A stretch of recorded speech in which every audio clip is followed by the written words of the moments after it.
right. Welcome, everybody. Happy Monday. Excited to see you all here. Hope everyone had an absolutely wonderful weekend. Let me just make sure everything is working on my end. My small children like to play with my complicated setup and mess everything up for me all the time. All right. So you probably saw on the subject line Q Thor, right? Like, as a business at Art Storefronts, we are relentless with this, okay? We are relentless. And we don't just do it for you guys who are potential customers, potential not customers, but we do it for our own customers. And sort of the analogy that I like to give, it's like, first of all, I don't like running. I have no desire to run a marathon. I think it's wonderful if that's your jam, but I have no desire to ever engage in that type of miserable behavior. But one of the things that I noticed is that when you do sign up for one of those things, instantaneously, and it's like 3 months away, instantaneously, everything in your life changes. You're starting to get some more exercise. You're starting to eat a little bit less. You're starting to get better sleep. You're cutting down on the booze, doing whatever you're doing. So the whole idea with banging this drum ahead of time on the Q Thor, and we've been doing this for the last 7 or 8 years because we have so much data on how much more art and photography sells in the fourth quarter, which, surprise, surprise, more of everything sells in the fourth quarter. So point is, it's the best time if you are going to be an artist, a photographer, whatever creative you are, and you want to be selling your things, there is no better time of year, period, than this Q Thor. So the idea is, if we do take that seriously, and we realize that that time is coming, if you start taking some steps now, you're not going to be like 98% of the artists that are out there, which is like 1 week before Thanksgiving. They're like, oh, maybe I should have a sale. I've never emailed anybody. I've got no social media followers. No one knows I exist, but maybe I'll have a sale, right? And nothing ends up happening as a result. So, agenda for today's session. I guess I'll talk about it now. So some of you guys might end up leaving early, which is totally okay. I always send the sessions as soon as they're done, the complete replay, and so you can watch it. But one thing that I wanted to kind of put on your guys' radar and make you aware of, I know some of you have been here before, so you're going to have to deal with me being redundant about it, but one of the frequent pieces of criticism I get on all the social media sites is like, we're the really successful artists and photographers. We're the ones that are really doing it. And, I hate the implication, because the implication is that somehow Art Storefronts, the service, is what made these people successful. Like, they weren't going to be successful on their own and mega successful. Like, we made them a little bit better, yes, but they're incredible artists. Anyway, I don't want to rant on that. The idea is to start bringing some of our customers on, interviewing them on a Zoom session, opening the Zoom session up for Q&A after the fact. These are artists, photographers, creatives that are in the top 1% of art sellers in the United States, doing extremely, extremely well. So we had the first 2 versions of these. One, and I think I'm going to email these to you after the fact automatically. I'm going to put them in the chat, though, just in case. First one, really good buddy of mine. His name is Jonah, 29-year-old photographer in Northwest Florida. You can see his work here. This kid's got his own gallery now. He's doing $100,000 a month. Very impressive story. He's got some very impressive intel on sales techniques and how he approaches discounting and how he does a bunch of stuff. So highly recommend you listen to that one. The next one is Meg that we just did. She's been with us for a number of years too. We featured her in our ads before, and she's a little bit over the $1 million mark, pretty much all directly from her website, which is impressive. And she's got a really good story. And both of those interviews, it just comes through on how polished they are as art sellers and their insights and their intel and how they approach things, and some stuff about mindset and work-life balance and all of that. So if you weren't already aware of that, I wanted to make you aware of that, because what's going to happen is, going forward, I'm going to grab some other customers. Completely, all of them are a little bit different, a little bit interesting, and a little bit nuanced in their own ways, but going to be grabbing more of them. And when you see one of these emails, whether you're a customer or not, you can come join the Zoom session live and then ask whatever questions of the folks you like after the fact. So if you watch those videos, you'll see there's a bunch of people, some are customers, some are not, asking questions of Meg, asking questions of Jonah. And I don't think there's enough of that type of content out there where everyday artists and photographers that are trying to figure it out has access to someone that's selling at that level and that you could directly ask some questions. So I'm excited about that. That's that. Going forward, I have a Q4 boot camp video that I recorded 2 weeks ago that is way better than I would do spur of the moment. Now I'm going to play that. As I'm playing that, if you notice on the bottom of your Zoom window, there's a little chat speech bubble looking thing. If you click that, You can throw questions in there for me throughout the whole thing, and I'll try to answer them in real time. Otherwise, as soon as the video's done, we'll get into the Q&A. And the whole point of these sessions that we run here at Art Storefronts is somehow you got drawn into our ecosystem. Somehow you found out about us. You saw an ad on Facebook or Instagram or social media post or YouTube, and you're like, who are these people? Why do they email me so much? Do they know what they're talking about? Might they be able to help me grow my business? Can I learn something? And so that's the whole point of today's session. But being that I run the marketing department here, what I usually like to do is rant about marketing related things. So today that's going to be Q Thor. But once we get into the Q&A, you can ask me anything about anything. Love to answer any and all questions you guys might have. So I'm going to start the video, kick this off, and then I will see you guys either in the chat or directly after for Q&A, as long as you guys want to do that. So that's the agenda. Let me get this thing queued up to where it is. Good. Off a super small group today, which tells me there's something wrong with my email system, but that's okay. So that's good news. That means I can pour a ton of energy into all of you guys. We got Mark McClanahan on here, and my last name's Patrick Shanahan. He and I are clearly related back in the old country somewhere, which is hilarious. Yeah, well, I'm really excited that you guys are all here. And despite the small group today, I will change absolutely nothing with the presentation. I will just get to pour more energy into you guys, your comments, your questions, your concerns.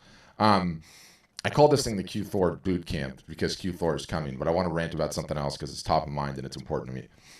And it's not Instagram, but we'll talk about that in a second too. Let me get off that so it's not distracting. So I should say I've been at this business for like, I don't know, 8 years, and it was in the art industry before that. And I've been running sessions like this essentially like 3 days a week since right around the time the pandemic started. So it's got to be 50,000 artists and photographers now over the course of that entire time. We have a little bit over 10,000 customers at Art Storefronts. I get to see all their data, not only on who's selling what prices, this, that, and the other, but also like where did their traffic come from that actually led to these sales. What I've come to realize in all of that is there's only three viable ways to make it today as an artist, photographer who wants to sell their creations. Only three. And let's talk about the three. And to give it some teeth, let's just say a successful art business. I know everyone's definition of that is a little bit different, right? But for the sake of argument, let's just say a successful art business is an art business in which you have gross sales of $100,000 a year, right? Sounds like a lofty number, fine, but let's just say that. So, okay, there's only three ways to get there. Number one way, the way that everyone on this call would prefer to do, get into a gallery where all you have to do is create and they do everything else. That sounds awesome, right? Okay, let's work those numbers through. You're in a gallery, and you're doing $100,000 a year in gross sales. The gallery takes 50%. So that means at the end of the day, you get $50,000 back. And because it's gross sales, then you have to subtract your studio, your materials, your trips, your tripods, your lenses, all of that, and maybe you're left with $35,000.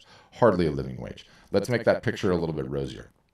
And by the way, the number of artists that are in that situation that are selling $100,000 a year in a gallery is probably less than 1 or 2% of the total artists and photographers that are out there trying to sell their art in photography. Let's make that picture a little bit rosier, and let's say $300,000. Okay, let's triple it in gross sales a year in a gallery. And with the aforementioned 50% haircut, 150, okay, you're making $100,000 a year. That's fantastic. That's less than 1%, probably less than 0.2% of artists and photographers out there.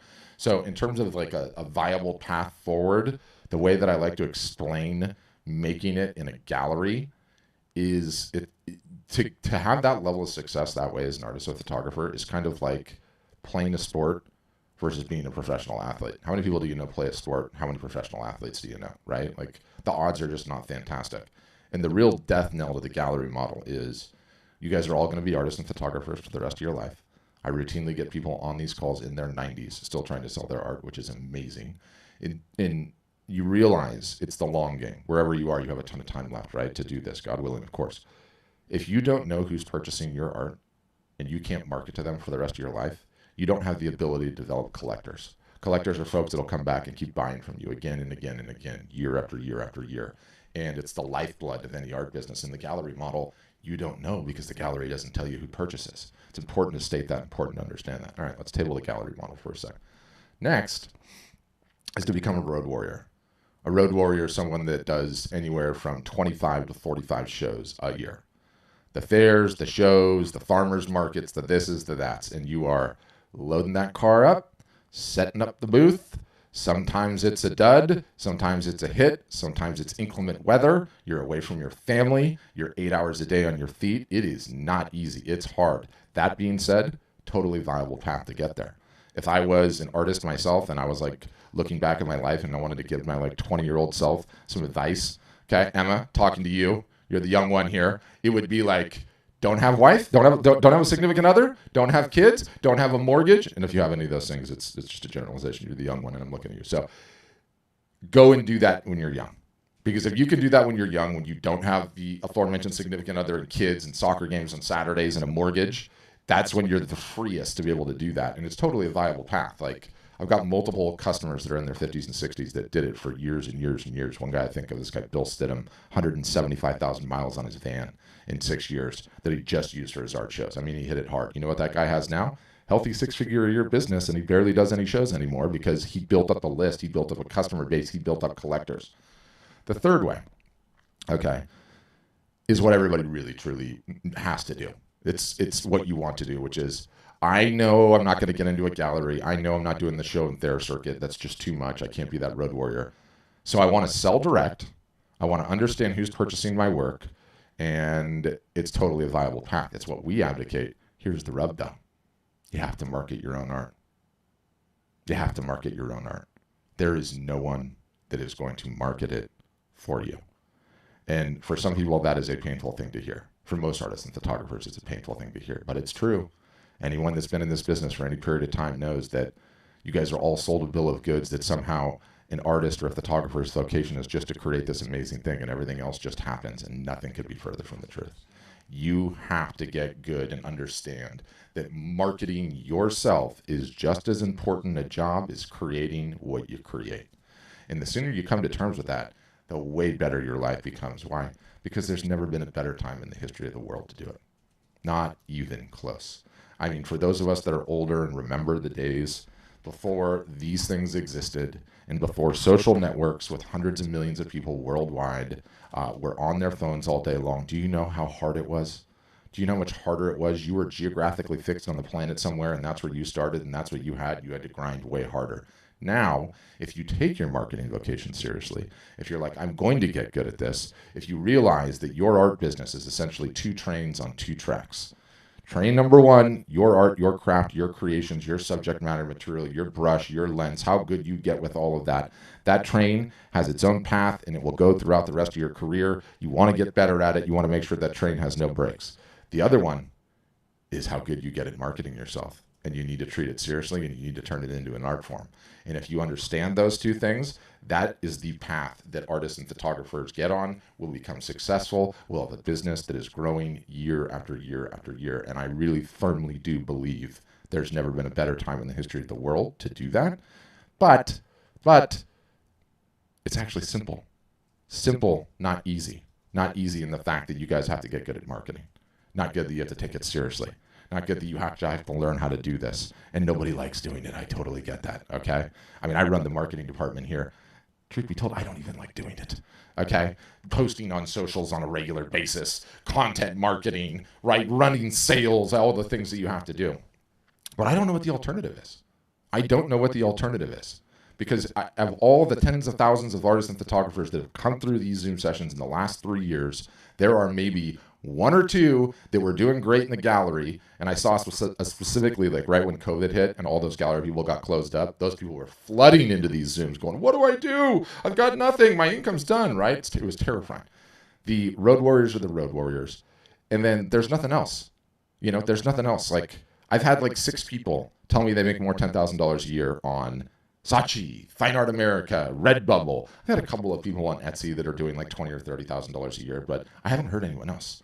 So when you realize those odds, and please don't take it cynically, like this is only going to happen for you if you sign up at Art Storefronts. I don't care where you sign up or what you do, but I do care that if you want to take this business seriously and you want to see it growing year after year, it's the 2 trains, 2 tracks, no brakes.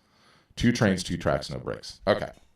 Now that rant is over with, I call this thing a Q4 boot camp, and I love the marathon analogy, all right?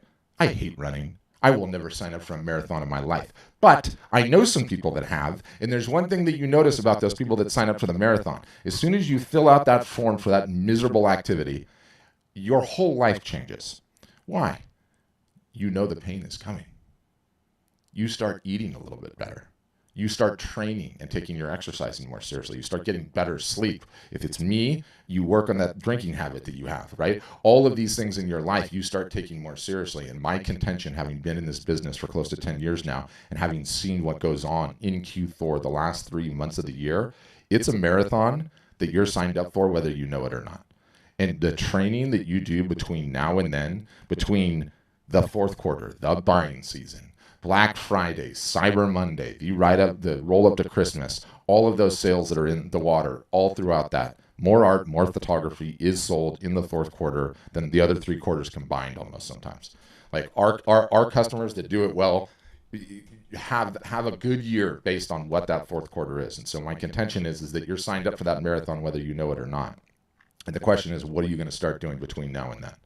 What are you going to start doing between now and then to get ready? Because if it's wait until the things start getting colder, kids are back at school, you're running around like a crazy person, next thing you know, it's Thanksgiving. Oh, I got to have a sale. And then you post something on Facebook and send an email to 6 people. Not going to be good. Not going to be good, right? So we need to start training now, right? We need to start getting our businesses in order now. And there's a number of different ways that you can approach that and that you can contemplate it. But step one in all of it is have it in the back of your head. It's coming. What you do between now and then is going to dictate the level of success that you have, and it is the most important time of the year to be selling. Without question, not even close. And you have to have your art up on the website. You have to start working on an email list. You have to start marketing regularly and consistently on the social media platforms. If you do that now, you're gonna wake up come October and you're gonna be like, oh, got a little momentum in my back. Things actually look pretty good here. People actually know who I am, and I have the ability to market and run some sales when Black Friday and Cyber Monday comes along. So very, very important to understand that happens every single solitary year. Every year it is absolutely fantastic in terms of sales, in terms of art and photography. So all very, very important. Pricing is another big one. And pricing is one of my favorite topics in this business period, right? And do you know what I love more than anything else? All the bullshit advice that's out there based on pricing. Here's the formula that you use for pricing. It's material cost times square inch times media times your time. Yeah, okay, great. Thanks for that. Magic, really. The only thing that matters is whether or not the art sells. There is no magical formula that's going to help you price your art if the art doesn't sell, which is why all of those formulas are nonsense. Pricing is quite simply this. And it's awesome and it's freeing. And once you do it and once you realize this lesson, and I have like a really in-depth article on this and I'm going to send it to all of you. You, creative types, need to have prices from 0 to 100. You need to have prices from 100 to 1,000. You need to have prices over 1,000. And you need to have one thing in the shop that is obscenely expensive. Okay? Now let me break that all down with some real numbers. The 0 to 100 is really, really easy, especially if you're reproducing your artwork in terms of prints. But you also have to have non-wall art as a part of your lineup, okay? It can't just be wall art. And the reason is that not everybody is ready to buy wall art all the time. And so you're out there, you're doing your marketing, you're getting your art, your photography in front of people, and they're like, wow, I really like this person. I really like their creativity. Problem, I'm not in the market for art right now. I want to reward this person for their talent, but I'm not in the market for art right now. If only they had something that was non-wall art related. Oh, they don't. Tell you what, I'll make a mental note to come back here. I'm going to go watch some cat videos, and you know what the masks do there, right? They're not coming back. They're never coming back. So the importance of having the non-wall art is so critical. No one talks about this enough. A business, specifically your guys' businesses, can be judged how well they are growing on one metric and one metric alone. The number of new customers you are acquiring per year. The number of new customers you are acquiring per year. Why? Why? Because the easiest customer to get is the one that you already have. It is significantly easier to get somebody to come back and purchase a second time than it is to go out and find a new person and have them purchase for the first time.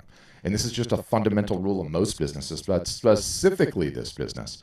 And I alluded earlier to how important it is to not sell in galleries so that you know who is purchasing your work. There is a phenomenon in here. I stole it from this guy, so I always give him credit. Hold on, I'm going to grab his book. I stole this from Weiland, okay? Weiland is the whale guy. Most would say the best-selling artist in the United States. By the way, this book, fire! Okay, insane, amazing. You need to go buy it. Honestly, I should be on commission for this. In fact, he's got a gallery close to where I live. I'm going to go in there and get it. Short, sweet, no fluff. I'm sorry, here it is. But the rub is it's not on Amazon. I think he donates 100% of the proceeds to charities, so you have to buy it from his website. But honestly, Google this book and buy this book. Weiland defines a collector as someone that will purchase in upwards of 7+ pieces of art from him over the course of a lifetime. And this is a phenomenon I see played out continually with my own customer base. But when you have collectors, it's a phenomenon of this business, right? Like there's certain product categories that have collectors, right? If you ask my 7-year-old kid, it's those damn Pokemon cards. They're all over my floor right now. You guys would laugh if you saw these. But shoes, cars, wristwatches, art is one of them. And it's a fantastic thing because you will keep creating throughout the course of your life. And these collectors will just go along for the ride. You keep raising prices, they keep coming and buying and buying and buying. Oh, that's awesome. Emma just said that book is on Spotify for free. I did not know that. Definitely listen to it. You'll want to highlight it, though. I'm not kidding. Great book. Where was I going with all that?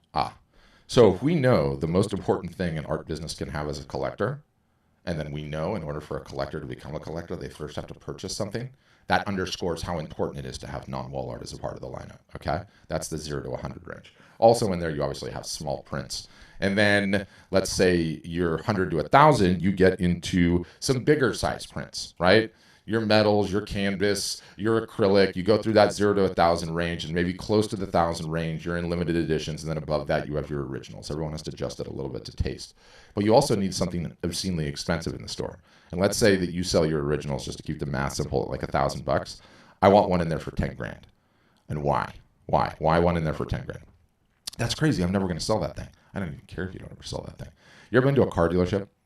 And you know, in the car dealership, that the big glass box in the middle, I know the car dealership is a miserable feeling in most people's heads because you have to deal with the salespeople. But anyway, the big glass box in the middle, right? Let's say we're at the Toyota dealership. In that big glass box in the middle is the Toyota Supra carbon fiber TRD whatever. It's $275,000, right? There's a reason that they put those cars inside the glass box, and it's because human beings are wired to make purchase decisions based on comparison. We anchor onto certain things to compare to other certain things. And so when we go and look at that $250,000 Supra or the $150,000 Land Cruiser that's inside the glass box, we anchor onto that price point, and it makes us feel just that much better about buying the $60,000 Highlander, right? That's on the outside. And that's a phenomenon called price anchoring. And it's just one of these psychological things that's really, really, really important to do. You feel better knowing that I didn't buy the most expensive thing. It makes you feel a little bit better. That's why you put that high-priced item in there. Also, everyone's followers, yours, mine, any business, that all fall into a thing that I call the socioeconomic bell curve, okay? It's your typical bell curve, exactly what you'd expect. And down at the low end of it, you have the low socioeconomic status. Those people can't afford anything. They'll like, comment, and share on your post. They're still good people. Then you have lower income folks, middle class, upper middle class, high net worth individuals, the bell curve, right? You know, what does everyone always say to me all the time? Yeah, I just want to target high net worth buyers. Yeah, good. That's great. You and every other business on the planet, aside from the 99-cent store, wants to target the high net worth buyers, okay? That is why it's insanely difficult to do that. But the point is, you need to have this range of pricing that I'm discussing to be able to cover all of the spots on that bell curve. Because what happens when you do that is you acquire the highest number of customers possible. And the beautiful thing about acquiring the highest number of customers possible is you can market to these folks in the future. The bell curve is not a fixed entity. Your buyers and potential buyers are going up and down that bell curve their entire lives. The one that's living in their mother's basement right now is buying their new house 2 years from now. And you got that sale. Do you want to know why you got that sale? Because you sold them a mug or a mouse pad or a calendar or a whatever, and it sat on their fridge. It could be a sticker, okay, that's on my garage fridge with all the rest of the stickers. And every time I go out to get a beer, which is an enjoyable experience for me, I look at your art, okay? Now I've moved out of my mother's basement and I'm going to go buy a house, and you got that sale. And that's how it works. And I get a lot of pushback on the merch, okay? I'm a fine artist, Patrick. I would never sell that merch, that cheap tchotchke crap. I'm not doing that. To which I respond, let me know the last time any of you went to a museum that didn't have a gift shop. I'll wait. Okay?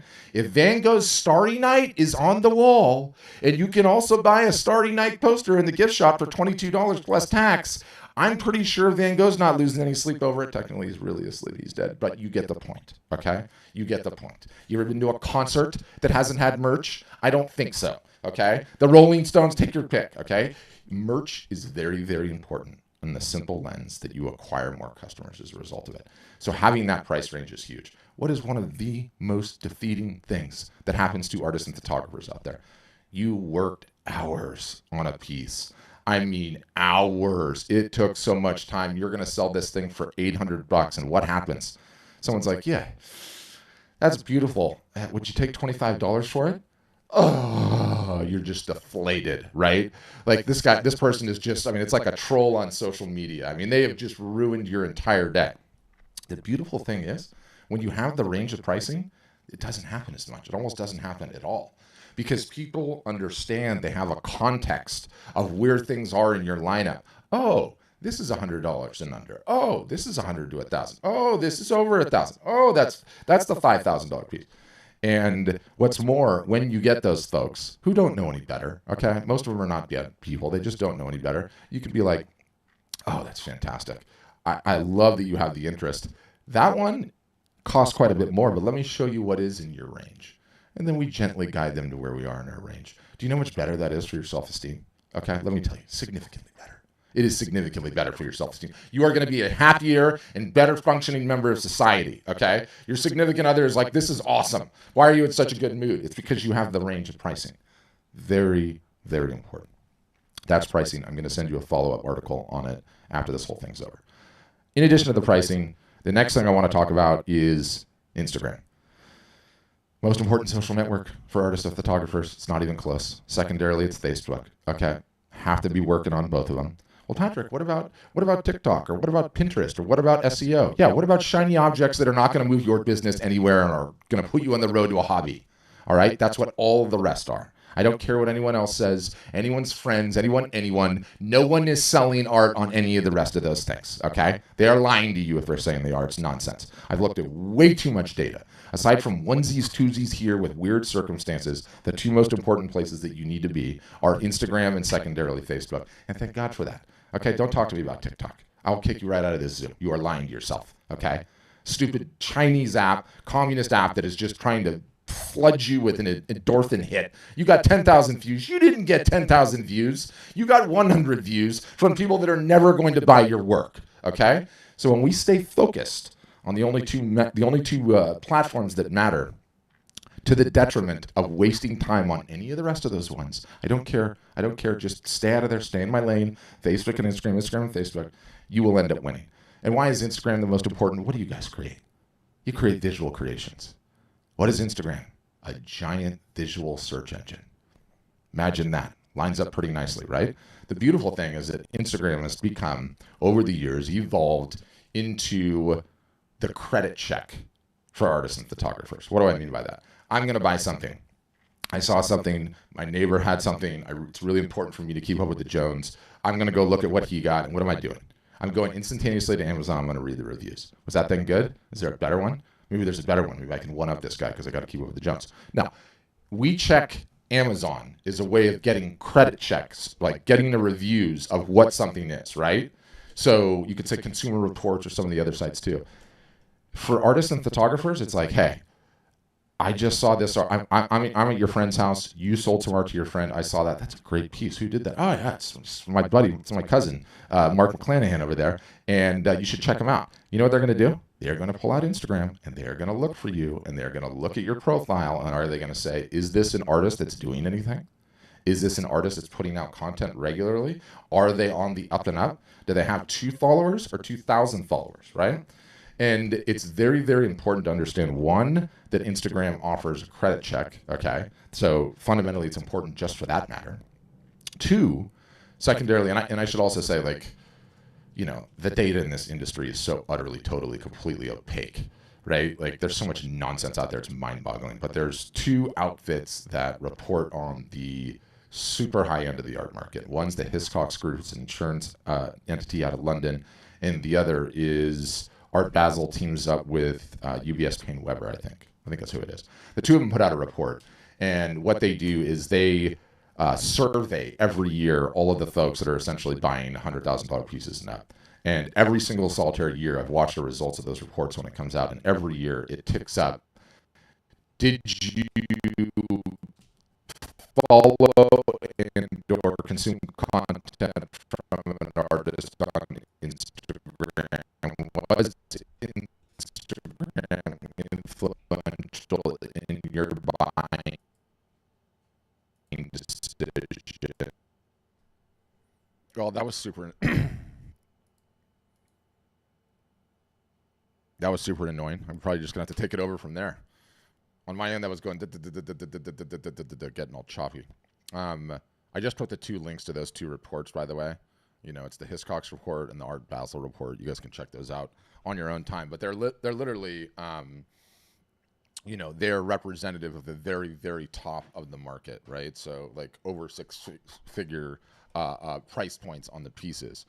So Instagram remains one of the most popular, most important platforms, and you know, people love to poo-poo it. I get it. I hate social media too. Okay, I'm a social media expert, and I still hate it. But again, I am contrarian about attention. Every single solitary one of you needs more eyeballs on your art. And so we have to be contrarian in the sense, where is the attention that is easy to get? It's the aforementioned fairs and shows, road warrior status, or it's marketing on the social media sites. So we pretty much all need to do it, right? You know, one of the other things that I love ranting about in that pricing, you know, in that pricing, what would I call it? I guess it's just my advanced guide to pricing, really, is how important that non-wall art is and how big of a game changer that is. It is such a game changer, and you guys need to have it so badly. Like, when you're just getting going and you're spinning up your machine and you're trying to make as many sales as you can, whether or not you acquire a customer, spread that out over time is a big deal, a tremendous deal. But yeah, in the video, the rest of it, I just go on to rant very briefly about the importance of Instagram and then just using it to get ready. So, you know, we can go from there directly into the Q&A. You guys can ask anything about anything. There's too many of you with cameras on today, so normally what I say is, like, you know, you can do the old school hand raise and I'll see it and I'll know you have a question. But I think it'd be better if we do, at the bottom of your Zoom window, there's this little smiley face and it says reactions. If you click that, that gives you the ability to raise your hand digitally speaking. That lets me know you have a question. I can bring you on. And you know, it kind of just forms a queue for me. You know, who's got a question, who wants to come up next. The computer is still just really being jittery. Bear with me for a second. I'm closing some things down. I've had like a new computer sat next to my old one on the floor, like ready to go for when it finally croaks, but I just haven't done it because it's such a pain in the butt switching computers. Anyway, I don't want to talk about it. All right, Bernice, we'll start with you. I should also note that if you don't want to turn your camera on, you don't have to turn your camera on. It doesn't bother me in the slightest. And then I will get into all these questions in the chat too, so don't worry. Go ahead, Bernice. Is my camera on? Yeah, can you hear me? Yeah, sure can. Okay. So my question has to do with merch. Yeah. Do you purchase it and then bring it back to your place and then ship it to them? Yes. Or is this something that's like drop shipped from somebody else? Yeah, a couple of different ways. One, the importance is that you have it, okay? And I don't care what it is, whether it comes from us or whether it's something that you do on your own. Like, I've got some customers that hand paint wooden spoons, and that's how they achieve it, right? The conceptual idea, though, is that you need to have a low ticket non-wall art item such that you can acquire the customer, and the email is settled science, right? With us, we integrate with a company called Guten, and Guten they're one of the biggest in the business, and you have the ability to offer a whole myriad of stuff right out of the gates, all print on demand. So print on demand, drop shipped if you like, no minimums. You can get one order, you can have 1,000 orders, doesn't matter. And we have a whole range of stuff, coasters and calendars and photo books and yoga mats and mugs and throw pillows and all sorts of things. So you can pick any of those things. And then, I have some customers that they like it. They like doing things on their own. They like doing a book on their own, or they really like a particular scarf or a whatever. It doesn't matter what it is as long as you have it. But we make it really, really easy, at least on the Guten stuff.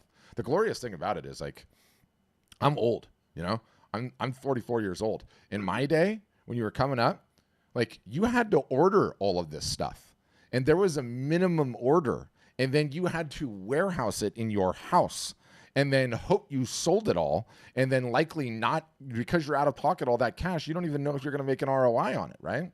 And that's a huge pain in the butt. The fact that it's POD in today's day and age, pretty nice. Pretty nice. POD, print on demand. Yes. Okay. Got it. Cool. Awesome. Thanks, Bernice. All right, Alexandra, you are up next. Go ahead. Alexandra, I got to get you unmuted there. Okay. Yeah. Hi. So I'm in that tricky situation where I spoke to Reed about this because I'm really interested in art storefronts.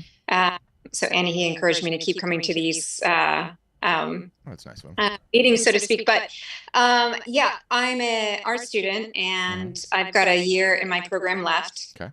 And so I'm working on my portfolio, so I'm going to be taking this whole year of working on my portfolio. So I don't have the portfolio to immediately put on, but I'm thinking about, like, what you're talking about. And the initial idea, I was just interested I do have actually ideas for cards and calendars and a journal, Good. like upfront, but because these are not high foreign art pieces and everything that is going to require a lot. But as far as, like, so I could potentially offer these products, but as far as offer, like, especially with connecting with, getting patronage and people familiar with my work. Yeah. So my question is, I know exactly. It's such a big investment, and plus, just having my website, like, having that updated and so forth. I have this tension of, like, I don't have the portfolio for the work that I want to sell. Yeah. I only have these low end, as far as, market pieces, gift shop kind of thing, ideas that I can create and potentially do a few things for this upcoming quarter. Gotcha. Yep. So yeah. What do you think? I want to answer it two ways. Okay. One, I don't have my art storefronts hat on. Okay. You ask anybody, I have a ton of integrity, and I don't do the hard sales pitch. I don't care whether you sign up for art storefronts or you don't. I want you to start immediately. And the reason that I want you to start immediately is that the feedback loop of creating the stuff, showing it to people, getting some feedback in the creation process, contemplate what directions you're going in, starting to get those muscles going a little bit, i.e. it's not just about creating the work, you have to show the work. That is such a valuable way to operate, period. It is the way, okay? And let me tell you what all artists and photographers do. All just get started when I have the business license, when I have 10 pieces done, when I have my logo finished, when I know what my niche is. And what they do is they keep creating in that scenario, and then they don't ever get the work in front of any eyeballs to get any feedback. And so they don't know if they're on the right track and they have a home run, or if it's crickets, nobody wants this at all. What you're starting out with is your niche might not even be close to your niche. You might be 7 steps away from what your eventual niche is going to be. And you never know until you go and get the feedback, right? And the Reid Hoffman, the guy that launched LinkedIn and then he sold it to Microsoft, he's got this great quote, which is like, if you're not embarrassed by your first version, you've launched too late, right? So I don't want you to wait. And I mean it, do not take it cynically. Doesn't matter to me if you start up with Art Storefronts or not. I want you to make regular marketing and promotion a part of what you are doing right now. I want that train on the track. I don't care how fast it's moving. I want it to move, and I don't want it ever to stop for the rest of your career. It will reward you time and time again, because the job of getting the work out there, getting it in front of eyeballs, has its own inertia to it, and you're going to end up learning things, and you're going to end up getting pushed in weird directions, and then the next thing you know, you might do a commission that you never would have done otherwise if you were locked in your studio just painting, and then that commission is like cracks open the discovery of what your entire career is going to be. That's how it happens in the real world. So I don't want you to stay embargoed in a silo. That's number one. Number two, my Art Storefronts hat back on. Yes, we are expensive. But if you burn the boat, what ends up happening is your commitment level rises to the cost of what it is. And that's a very, very interesting thing. And let me give you like the description. Like, once everyone else signs up for these websites and they pay $20 a month or $30 a month or $40 a month, that's it. If they don't do anything for a month, they're like, it's a couple of coffees. It's $30 or $40 a month. Let me tell you, when you sign up with us, your ass is working on it, because there's no way you're cutting that check. And, it's like, my buddy's dad's a pastor, and he's like, where you aim your wallet is where you aim your heart. And he's right, especially when it's a higher ticket dollar amount, right? Like, there's no way. So do what's right for you. Okay. Don't feel like there's a rush. I want you to make a decision you're happy and excited about. And if that's not sign up, don't worry. We're not going anywhere. We've been around for a long time. We're going to be around for a lot more years in the future. But don't wait on the promotion. Don't wait on getting it in front of people's eyeballs, right? Don't wait on taking 10 sketches that you were contemplating making 10 originals and go show those to somebody, because nobody does that. And that's the whole ballgame. It changes everything. Good. You're giving the thumbs up on that? Yeah. And I think you remuted yourself, so I don't know if you have a follow-up or not. Yes, no, that's excellent. I really appreciate it. I received that. Thank you. Good. Awesome. All right, Joanna, you're up next. And don't worry, guys, I see the questions in the chat. Kevin, I see yours. I'll get to that in just a second. Go ahead, Joanna. You'll need to unmute. I'll let you know. Okay. Gotcha. Okay, you get me. Mm-hmm. All right. So my story is I just start this doing the artwork past 8 months. So it's almost 20 pieces. And in my hand, I just pen it and then just, and then, but I'm not, like you say, I'm like you, don't hack social media. I have Instagram, Facebook, but didn't post anything on it yet. So, yeah. And then I know my market. Now it's my market, like the art that is I don't know if you're familiar with prophetic art. It's like the inspiration of the art, is from the vision. It's from the vision from the God, and have verse on it too. So every piece have its own story. So I just feel like, and I'm not a professional artist, or I have learned about art, whatever, but the painting, it just come out and with God's hand, I'm a believer. So do you know how many people know everything about all the artists and all the movements and all the masters and don't sell a damn thing? Plenty of them. So don't worry. It's not. Yeah, because I'm not trying to really sell it for my income, because I don't need that. But I want to share the message out and then use that. I feel like this is a God-given gift. So able to bless other, and then have some the income to help, impact, to make more, support more like art, or helping the children or something like that, Awesome. So that's my heart. Yeah. And then I think this is also God's heart, because the painting come out is a miracle. I know I cannot do that. Have you showed any of in the this art at profile? your church? In this profile, also one of the second art that come out. So yeah, it's a mixed media. Have you showed any of the art at your church? Yes, they did, and they asked me to teach the camp, summer camp for the children. How to get the vision, how to get the verse, and then they can do it. It's like it's like amazing, and I just have all this information and data. I have picture, and then I open studio in my house, every once a week, and let people come in to paint it with me, and then teach them about this prophetic art. So I just asking, looking for what platform that I can use so the art will be able to bless more people. Yeah, And I would say at a macro, right? Like, and the same goes for everyone. At the yeah, end of the day, you created these things, right? You need to get the creations in front of people that are not named mom, dad, brother, sister, family, friends, right? Because they'll buy anything from you. You have to get them in front of strangers, and if strangers purchase them, then you have a product that the market wants.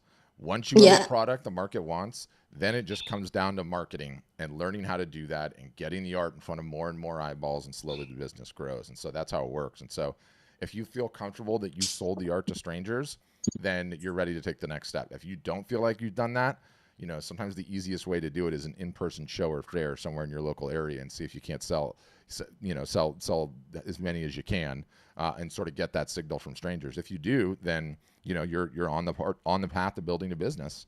And, however you would want to direct those funds would be entirely up to you, but you still got to get the art in front of eyeballs, right? But the prophetic / Christian market it's a very, very big one for sure.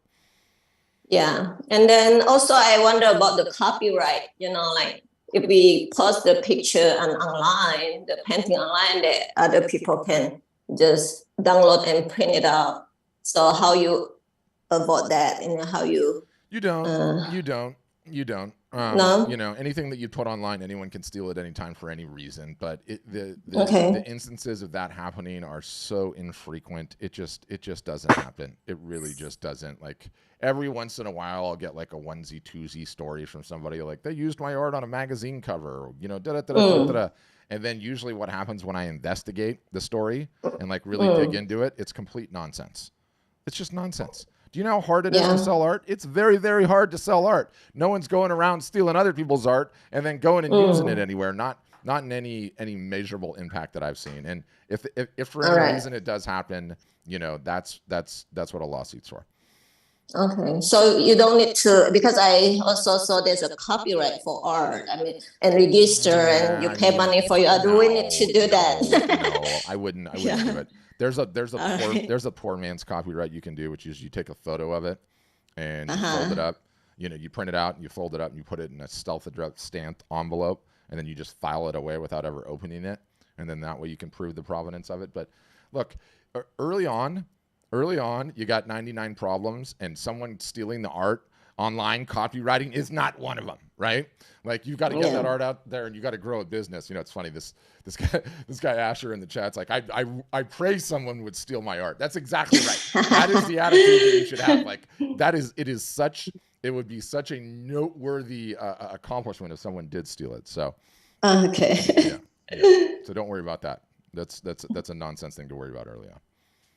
All right. So I would like to know more about how to, to set up, and what is the tool that we can use. Yeah. So what I would do, John, is I would get a demo. A demo is like, we walk you through all the plans, all the pricing, show you all the features, and then you can decide if we're a good fit for you. All right. Thank you so much. Thanks, Shauna. And a lot of people were like asking about scams and such. Number one, guys, if someone contacts you about an NFT, it is a scam. Ignore it and move on. Okay. I love cryptocurrency. I've had cryptocurrency my whole life. I own NFTs. It is so technically difficult to understand how to do that and go through that. Nobody is trying to add that to the process of buying art in the first place. If they want your art, you accept PayPal, Venmo, cash, or check. When the aforementioned funds clear, they can have the wall art and turn it into an NFT on their own. Point is, they're all scams. All of these people talking to you are scams. Next, there's some questions about watermarking. I don't think you should do it. I think it's pointless. I really do. Like, if somebody wants to get a watermark out of an image, there's AI that'll do it in 2 seconds. You don't have a problem with someone stealing your art. You have a problem no one's seeing your art. Fix that problem and do not even worry about any of the other problems. My favorite is like, Patrick, I got to go and figure out how I'm going to ship my work internationally because I know I'm going to get a ton of international orders. And then you spend a bunch of time going and figuring out international rates and creating and shipping and who you're going to use. And I asked them, have you got an international order? And they're like, no. I'm like, what the hell are you doing then? Stop wasting that time. There is one thing to do difficult in this business, aside from creating it, selling it. Do you know what's not difficult to do? Everything else. Everything else. The shipping, the this, the copywriting, none of it matters, right? And yet so many people get hung up on the nonsense and then don't ever actually do the stuff that matters. Now, our software, our technology allows you to watermark the image. You can do that in 2 seconds if you want to. I don't think you should, okay? Asher and Doug are both asking me crystal ball questions. How many customers do you guys have? What is the average analytics? And when am I going to make a return on my investment? And how long is that going to take? And the reason that is a crystal ball question is because it assumes that all artists are the same, that all artists have the same niche, that are going to do the same marketing, have the same level of talent. And if I just have A plus B divided by C, I'm going to know exactly what works for me. If anyone tells you that's how it goes, run. Run as fast and far away as you can and save your money, or go take the money that you were going to spend there and go light it on fire in the backyard. At least you get some heat out of it, okay? There is no guarantee for anything in this business. I mean, I have such a diverse customer base of niches and ages, this country, the other country, some of which I think are good, some of which I think are terrible. The best ones sometimes don't sell at all. The ones that I think are terrible sometimes sell incredible. It's like trying to pick horses. You ever been to a horse race where like there's 10,000 people up there placing bets before the race, and then afterwards there's like one guy going to collect? That's what trying to pick artists is like. Like it is a recipe for disaster because there's so many various different variables inside this whole thing. Okay, inside this whole thing. So what I can say, Art Storefronts as a business, I believe we are the best outfit that exists on the planet to stack the deck in your favor as many different ways as we can. We have a tremendous amount of education. We have a tremendous amount of support. We encourage you. We have groups. We have meetings like this 5 days a week for customers and myself, members of my marketing team, the CEO. We do our best to keep our customers accountable and moving forward. Occasionally, I will engage in harassment, okay? So I do that sometimes. Sometimes bribery, because the number one thing is just keeping you to keep moving forward, right? To keep moving forward. And yes, the demo is just a Zoom session like this, where they walk you through all the plans, all the prices, all of those various different things, right? And Asher, again, you're asking the crystal ball question. I would love to answer it, and I'll unmute you too if you want. Like, there is no one-size-fits-all return on investment. Like, you have to get that out of your head because... No, I didn't mean that. Okay. What I'm saying is that you've been in business for a large number of years. Yeah. But if we pick, say, 2 years or 4 years, whichever number you want to pick, or 5 years, if you say people who, obviously, a person who didn't have art that had a market is not going to stay on for 4 years. Oh, you'd but be let's say you someone would be surprised. Okay, but say someone who had maxed out all the services and the top 25% of those, just orders of magnitude, top 25% of those who've been with you for at least 4 years. What is the range that you would say off the top of your head, the Gestalt figure? Yeah. So, in other words, we're going to assume 75% of them. I'm going to say I'm as good as the top 25%. I'm just imagining, maybe conceded, but I'll just imagine if I was in the top 25% and if I did everything right for 4 years, could I get into this group? In other words, this is a goal, an aspirational thing. Yeah. What might I expect? Yeah. So you can expect no guarantee figured of whatsoever, not even close. It's like I sold 10,000 Hondas. I sold 10,000 Hondas. Some Hondas drive 6 miles a year. Some drive 100,000 miles a year. Some get driven by people that drive them really hard and they break down. Some people baby them and that car goes for 400,000 miles. You know, I'm sure. No, but what sure have you seen? What's that? In other words, not me. Yeah. In the past, of the 10,000 people, if you take people who've been with you for 4 years, or pick any number that you want, 3 years, 4 years, any number, and what would you say that the top 25% of them have earned? Not might earn, have earned, roughly. Is it 50 to 300,000 or what? What sort of figures? Yeah. Because it would be hard. Yeah. Yeah. So if I grabbed, let's just say the top 5% of customers, okay, the ones that work at it full time, you've got a great many that are doing over 6 figures a year, some over $1 million a year, and everything in between. But they all have such a different set of circumstances. Like there's so many different variables that go into the equation. This is what I'm trying to explain. That the flaw in the thinking is like that somehow that'll apply to you. Like there's no one roadmap that works for everyone. There's just not. Some of the best. No, it's an ecology. What's that? No. So I'm a physician and a scientist as well. Okay. So I consider it as an ecological system. So in that ecological system that you work in, with the tremendous number of people and the large number of years in that ecology system, there is a range of money in the top 1%, in the top 25%. Because that is where I'd like to be. Yeah.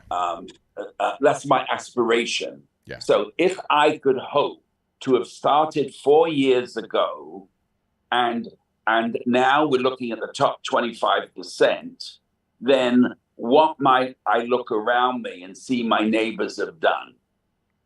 Yeah, I get the kernel, but I'm telling you the premise of the question is so flawed. I mean, you're essentially asking me like broad stats about the art market, right? That's essentially what you're asking me at the end. No. I'm asking broad stats about your solid experience, because what you've got is not guessing; it's real. Yeah. But it's like horse A, horse B, and they're both going to put in the exact same amount of time, right? And they're going to follow the marketing. They're going to follow it to a T. One has a more interesting niche. The other niche is really, really small. Horse A has 20x the size of the business. Like one of the interesting things that I like to do is especially because I have a marketing mind and I'm somewhat analytical as well. Number of folks on the email list, number of social media followers, right? Number of sales run per year. Is that indicative of the revenue potential of the business, right? Number of new customers acquired per year. Is that indicative of the revenue potential of the business? And there's no easy formula that comes out of all of it. Like I've got I'm not asking for that formula. Social media followers, and they get outsold by people that have 2,500 social media followers. No, I'm not asking for any of those details. Yeah. I'm saying if you'd put the 25% in the room, what is the range of the top 25% who've been with you for 4 years? Yeah. And I'd say probably 50 to $4 million a year. Okay. So that is something real, because it's real. And we don't care whether they worked hard, they didn't work hard, or if they farted. It doesn't matter. Yeah. Because that's the real thing. And I know for myself, there's no guarantee. But I know I can work hard. I know I'm committed. I know my work is good. I think if you work hard and you're committed, and let's table that for a second because that's a given that has to happen, right? If you're not intransigent on your subject matter material, that is one of the biggest things, because inevitably, especially with like some of those greatest selling customers, they had to rotate through subject matter material like 6 or 7 times to actually get to where they were. It's amazing how few have like a tightly defined niche, and the ones that did had it the moment they came in, and they'd already market battle tested it, right? So I think that's also an important aspect to it, because you get a lot of people that pick, we call it TAM, a total addressable market of a particular niche or a particular art that has a very, very small market, right? So others have huge markets and everything in between. So there's so many like crazy variables, but it's funny. I think the best thing to do is like, and no one ever does this because no one ever decides to use Facebook as a review site. But if you go onto our Facebook page, we've had reviews on there for like 10 years. Because Facebook is so social, you can send any of those folks a message. You can go all the way down to like some of the really, really early reviews and send those folks a message and say, how's it working out for you? What have you learned so far? What year are you in? And you would probably get a decent smattering that way too. So that's another sort of interesting way to approach it. Especially if their work was similar to mine. I would say that, but I'm telling you, they're like, it's picking horses. It's picking horses, Asher. Like there's people that, like, I studied photography in college. Okay, I studied all the history. I understand the rule of thirds. I understand composition. You know, I understand the various different lenses, the various different media types, the various different camera sizes. There are people that I think take snapshots that outsell people that have some of the most beautiful work that I've ever seen. And there's not a lot of rhyme or reason to it. They're both working relatively hard on their marketing, you know?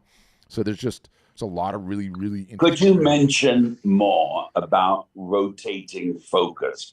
Because if I start with nudes, and what about my landscapes? Yeah, that's a really really good question too. One thing I'll say about the nudes is that you have to be careful in today's day and age with material that will potentially get you shut down on the socials. That just needs to be said. And you know, there's tasteful and there's non-tasteful. I realize all that, but that needs to be said.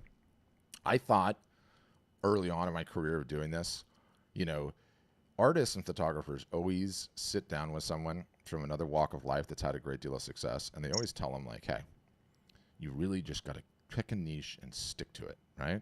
And then once you've done that, then you'll really achieve success. And I think that advice comes like from a really, really good place, especially for these other successful people. It just doesn't translate to art, because I have such a mixed bag where some people is completely focused on one niche and it works for them. Other people are so divergent in what they sell, it's staggering. I'm talking subject matter materials that are not even close. Okay, not even close. I've got one guy, I always use him as an example. Talented photographer. He will take these like nighttime landscape shots in the Minneapolis, St. Paul area of like bridges and like industrial looking stuff. The other half of his niche is he goes into the park with the mouse and takes photos of the park and sells those. And he has a huge thriving business. And it's unbelievable. Those two niches aren't even close. And what I've learned over the course of the journey, that I legitimately believe it's close to 50-50. Meaning 50% of what creates the art selling is the work itself, and 50% is how bonded you are and sold on the artist and his story. It's like some variance of those two, right? That like actually drives and gets the sale over the line. And I think it's an amazing thing that I continue to see play out again and again and again. I mean, I've got people that are selling so many different things. It's absolutely crazy. And the only thing that matters is who they are, what makes them tick. Anything that they create will get sold. I have very few that sell just based on the work itself, while not being active, telling the story of who they are, what makes them tick, what makes them interesting. So I don't think there's any one written rule that way either, you know? Yeah, so I think that maybe I should give them a three-dimensional Asher Kalman, the doctor, the scientist. 100%, because that's what makes you so interesting and what makes you tick. And also, Asher, you don't know. You don't know. Here's what happens. No one has gotten their work in front of enough eyeballs to actually know if they have a niche or not. Because you know who decides whether or not you have a niche? Your audience does. Your audience does based on their purchase behavior. And so what you might find is after you've been at it for like a year, you've gotten all this art in front of everyone, you've rotated through everything that you have, you might find that Pareto's law emerges, right? And if Pareto's law emerges, Asher knows what it is. It's called the 80-20 rule, and it just magically shows up in the world in math all the time. So if after a year of marketing, Asher, 80% of your revenue is being driven by 20% of your art, I think we have to have a sit down at that point in time, a little come to Jesus and say, Asher, I think your audience is telling you this is your niche. But the other way, it might work the other way. The revenue might be evenly distributed between everything you have, in which case they like Asher. They like the crazy stuff and the way that this guy's creative mind works, in which case you can just keep creating whatever the heck you want. You're the brand just as much as any particular piece of work, you know? Right. So that totally happens sometimes too. So No one knows until they get the work in front of enough eyeballs. I mean, that's just absolutely what it comes down to. And Bernice is like, that's the exact opposite of what the galleries say. Of course, it's the exact opposite of what the galleries say. Galleries are the most exploitative, ridiculous things in the history of mankind. To think you could make it in Well, I this business. tell you, I am going to want to have a meeting with one of you to tell me what my costs will be and how I get going. Sure. I'll have. I got to make a note because I always forget. Hold on, I got to get my notepad. But I don't want to hog. I just want to ask one more question. Go ahead. That is, if you have open editions, yes, which gives an opportunity for people to buy smaller versions of your best work, then does that have to be different work than the limited editions for which you want to get a lot? No, not necessarily. Like, again, you have such a variance in how you can do it and how you want to do it. So you could break up the open edition, limited edition thing based on a media type, i.e. the open edition is on canvas and paper and metal, but acrylic is just the limited editions. And the only way that you can get acrylic is the limited editions. You can do it that way, right? You can do the limited editions are the only ones that are hand signed a certain size. Okay. A lot of people do that, right? Like all the open editions, they either have a digital signature or no signature. And then the limited editions are the only ones that are hand signed, right? And a personal note from Asher on the back. So you can do it that way. There's a bunch of different ways to spin it. I think what's important is that range of pricing that I had, right? 0 to 100, 100 to 1,000, 1,000 plus. And everyone has to like adjust that for taste, right? You know, I have some customers that are selling things for 50 or 60 or 70,000. Same information holds true for them. I don't care. They still have to have 0 to 100, 100 to 1,000, 1,000 plus. But let's just say, to keep things simple, like 0 to 100 is whatever non-wall art merch you decide to pick, whatever it is. Then it is the small prints, right? 100 to 1,000 are some of the bigger size prints. And then let's just say the limited editions start at 800 and go to 2,000. And then the originals start at 2,000 and go to 5,000, right? So there would be a way to get the prints. But you see, when you have that whole lineup there, the role that the limited editions play in terms of a price point, right? So the limited editions occupy a very, very important part of that range. And what they do is they help you step the value up to understanding why the originals cost as much as they do. And if you don't have the damn limited editions in there, it's a very far leap from one to the other, and it makes it more difficult in the sales process, right? And then also it gives you like this anchor where everyone's like, man, $5,000 for this original is really, really expensive. I was really only hoping to pay $2,500. $2,500, Asher, don't worry. That's what I created the limited editions for. It's 1 of 4, right? It's 1 of 6. It's 1 of 12. You can get that one, no problem. But an original from me, there's only one. There'll never be another one. So they start at that price, right? So it just gives you all this ammo in the sales process. Photography, if I did an original, I mean, I would want 15,000. Yeah, sure. It doesn't matter. The range is what's important. The price, like, as long as you have the low end of the range and then you have the high end of the range, you're good. You're dialed. But having the range is very, very important.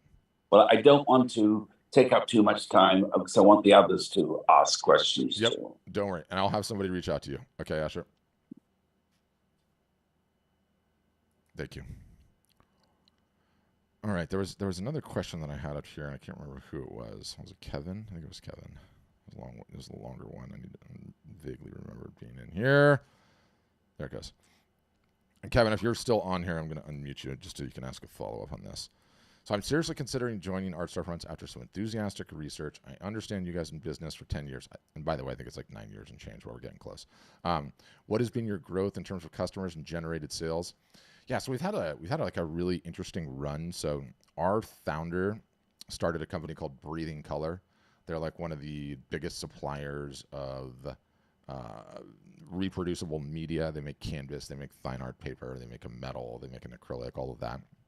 So when he started the business was for print studios. And the idea was these print studios need to give all of their artists websites such that they can display the work, and then when they make a sale, that print studio gets the business, right? Well, this was like right at the time in the early days where the consolidation of this particular industry happened, meaning because they all had the same computers, they all had the same colored profile devices, they all had the same media types that they were using. There was no huge difference between the printers. It was just service based.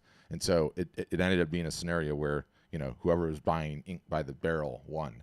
So all the print studios went out of business. And so then we started in 100% just on artists and photographers, focusing on that.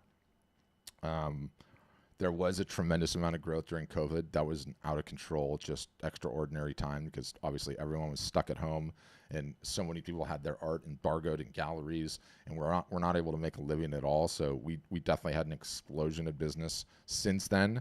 But we've been steadily growing, and we're a pretty diehard bunch of entrepreneurs. But the thing that we've learned, like, through the whole journey more than anything else, Kevin, is that if we want to have a business, okay, and we want to be successful, we have to create successful customers. And it turns out website doesn't do that. No one on here has a damn website problem. Okay, you could have the best website in the world, and it would be no different than having the best restaurant in the world. The problem is there's no one inside the restaurant, and there's no reservations on the books. So if we don't work towards fixing that, then we will not have successful customers. And so we've morphed from a technology company into a postgraduate university that just teaches art business and marketing. And let me tell you, those classes can never end because the damn goalposts move so fast in this business. It's crazy. You teach one thing one year. Case in point, during the COVID years, like, oh my gosh, I would go live, and I would have like 200 people watching my broadcast.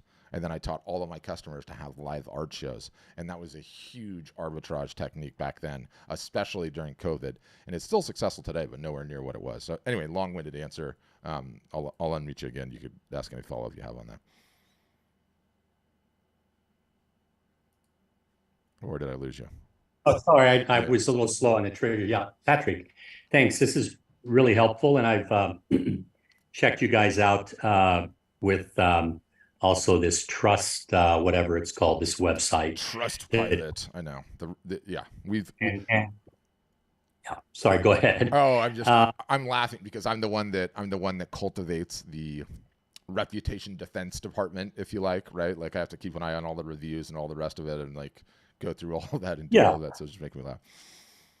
Yeah, and I've also, looked at comparative pros and cons with other. I mean, something like Shopify, I think the support, the service they provide is anemic compared to what you guys it's not even the same by the testimony to get. I'm just to say I'm very pleased also with the content of, it's this is a no bullshit kind of call you're having with people, which is great. And I think the monthly fees, of course, can add up to nearly $1,000 a year. But I think that's if the right website is built and the right marketing strategy is built, and you're doing it in a community of people that generates not just sales, but great ideas. And, it's a very motivating, I'd say, probably an empowering community. Accountable too, right? Like, accountable. Yeah.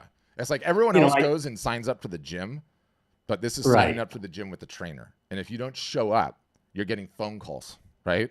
And sometimes that's the difference that like keeps you on the path versus, like, oh, whatever, it's just a monthly fee for this such and such website. So I don't care, Yeah, so I think there's enough incentive to, for that fee to be more than justified. But again, I understand that the success is measured in part on the story that I have, to share about myself and how marketable my story is as an artist, plus the art, plus the hard work and the talent. Which are some of the variables that you've mentioned. So really not a question there, except that I think I'm going to go ahead and sign up. I think the quality of the information that you have on with the various things I've looked at is very good. So, I'm excited to get started. I think I'll have a lot of stuff to put that's hopefully marketable. Yeah. And share. And I have done, during COVID is when I started to do a couple of small things at art markets, because I had downtime during COVID, like all these other people, and I started to focus on my art. Problem is, there weren't too many people who were coming to the markets during, obviously, with the lockdowns. Yeah, that was not. But it was a good step, So anyway, thanks a lot. Yeah. I mean, how much did you learn banking those few conversations you did have, right? Like where people are coming in, they're interacting with the art, they're talking about what resonates to them. You're getting more ideas. Like there's nothing like showing the art and talking to people in person. It's huge. Even if it was a small audience. Even if they don't buy, just the fact that they stop, they go in, this was during masking time and, hand washing detergents and all of that. Yeah. So it was obviously a very sterile environment, but there was still, good social interaction. There was social distancing, but I could see that the art was generating, a lot of interest. And some of these markets were selling produce and, umbrellas and all this other stuff. Yeah. But I did feel that it was a very limited way. You're not going to get eyeballs on your art necessarily that way. And it's a very, I live in Florida, and people want to buy art that's, beach scenes and, palm trees and ocean scenes. And, that's not necessarily where my passion as an artist is, making Florida art for people's homes. Yeah. So I think that the online opportunities that you enable, are much more viable. For sure.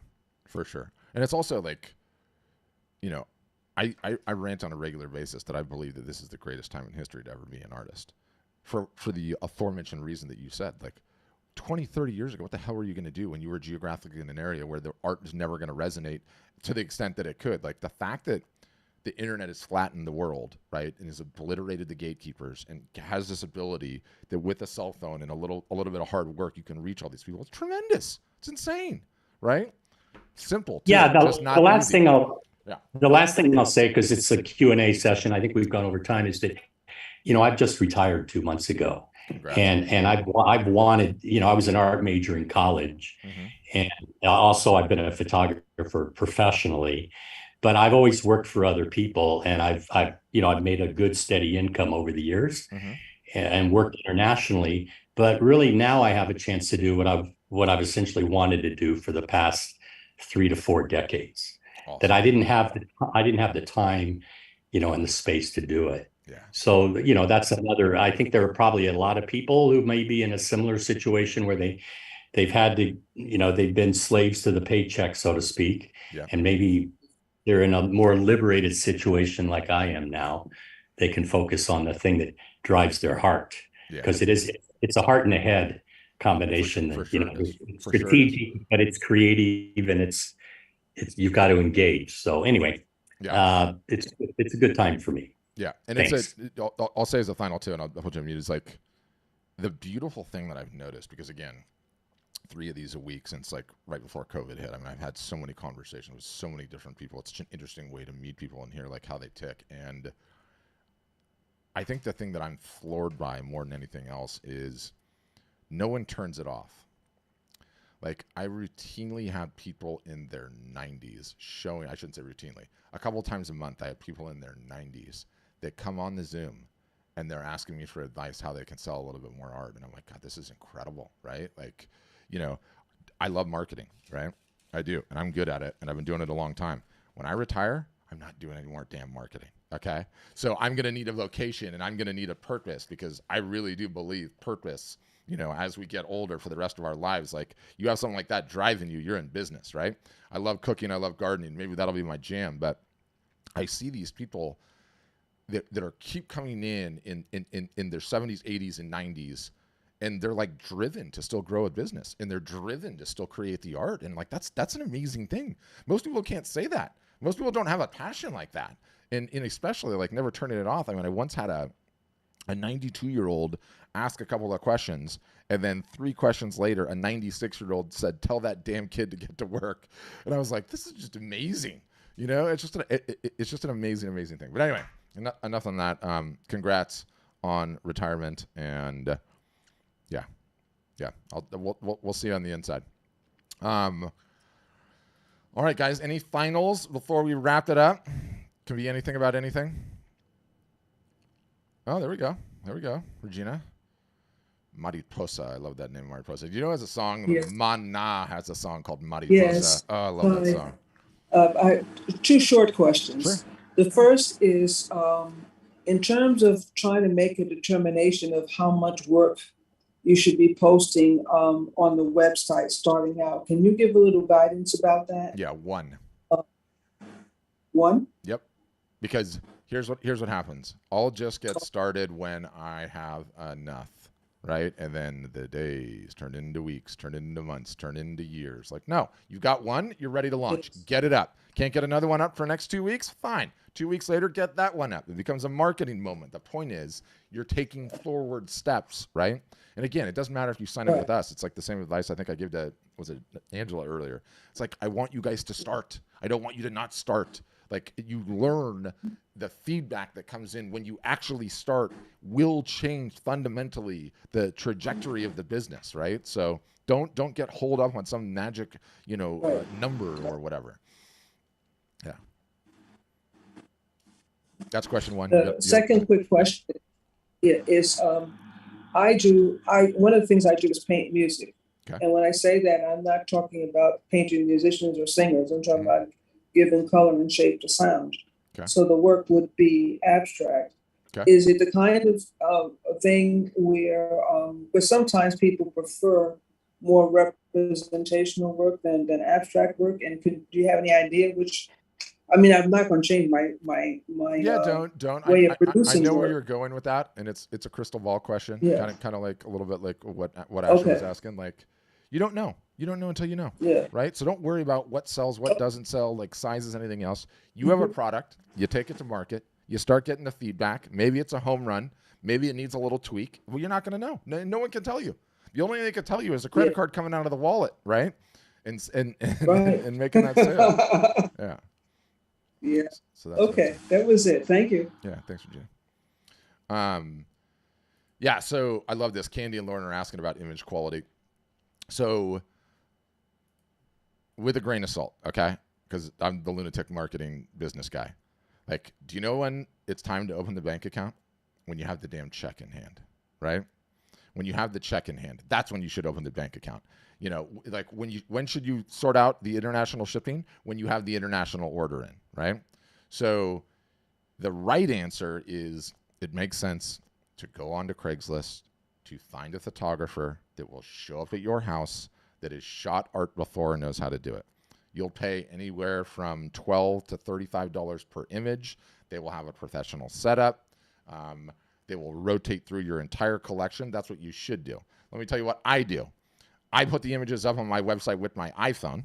I go and sell them. I get my first order, and then I tell that person, hey, Patrick, thanks for that order. Just to let you know, I'm having that piece reshot so that I can up the quality. It's going to be a much better print, and if you'd be willing to wait a week until I get your order ready, I'll also include a mug or a throw pillow or a tote bag with it. Would that be okay? Okay, great, thanks. Then I'm going to run out and go find the photographer, right?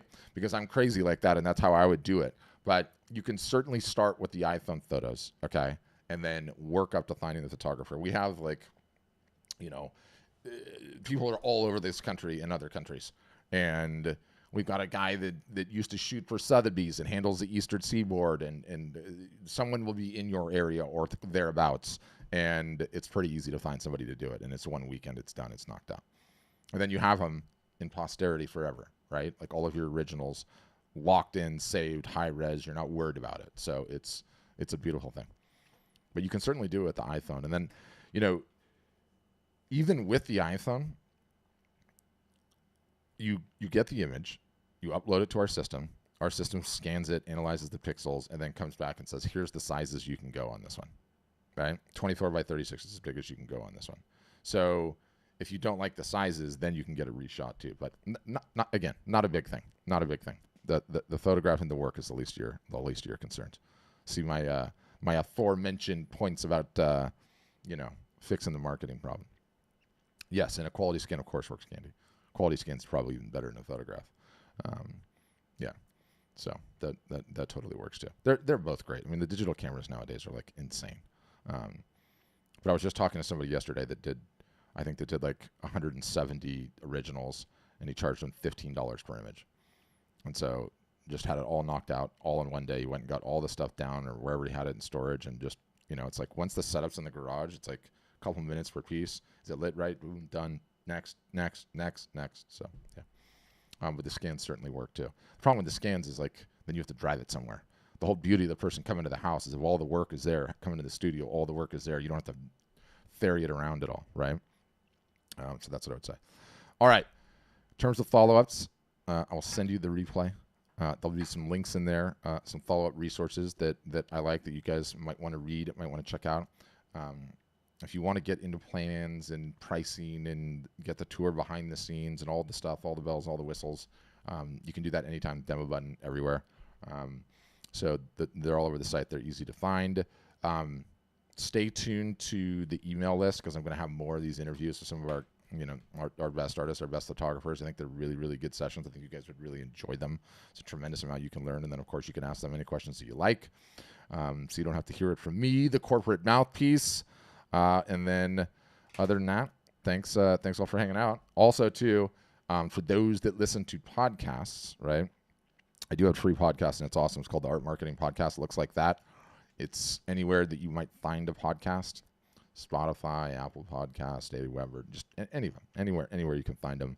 But they're really good, and I update that thing weekly, and there's a ton of like really, really in-depth tactical stuff in there, and you can listen to it when you're painting or you're out in the studio or anywhere else. So it's something to check out.